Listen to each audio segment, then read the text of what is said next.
આણંદ જિલ્લાની SOG team ATS charter અનુસંધાને કામગીરી કરવા બાબતે એસઓજી શાખાના PI AJ Ansari, PSI HR Prajapati ગઈકાલે રાત્રે પેટ્રોલિંગમાં હતા, જે દરમિયાન પીએસઆઈ એચઆર પ્રજાપતિને મળેલી અંગત બાતમીને આધારે તારાપુર તાલુકાના મિલરામપુરા ગામમાં રહેતા ઉમેશભાઈ ઉર્ફે ભોલો હિંમતભાઈ રાઠોડ તેઓ પોતાના તબેલામાં કોડેન ધરાવતી નશાકારક દવાઓ છૂટક વેચાણ કરે છે।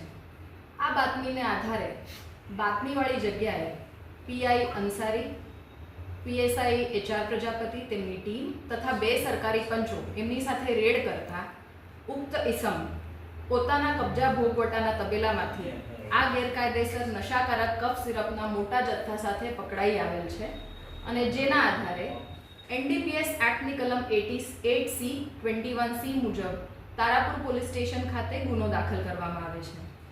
આ રેડમાં કુલ 1080 બોટલ મળી આવી છે, જેની કિંમત છે ₹1,07,280 રૂપિયા, તેની સાથે રોકડા અને મોબાઈલ ટોટલ ₹1,29,960 રૂપિયાનો મુદ્દામાલ ગઈકાલે રાત્રે કબજે કરવામાં આવેલ છે।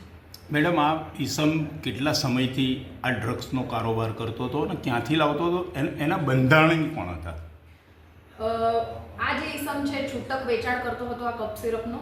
હવે એની સાથે કેટલા લોકો સંકળાયેલા છે, આ ક્યાંથી માલ મેળવતો હતો અને કોને સપ્લાય કરતો હતો, એના માટે આપણે એની રિમાન્ડની પ્રોસેસ કરેલી છે।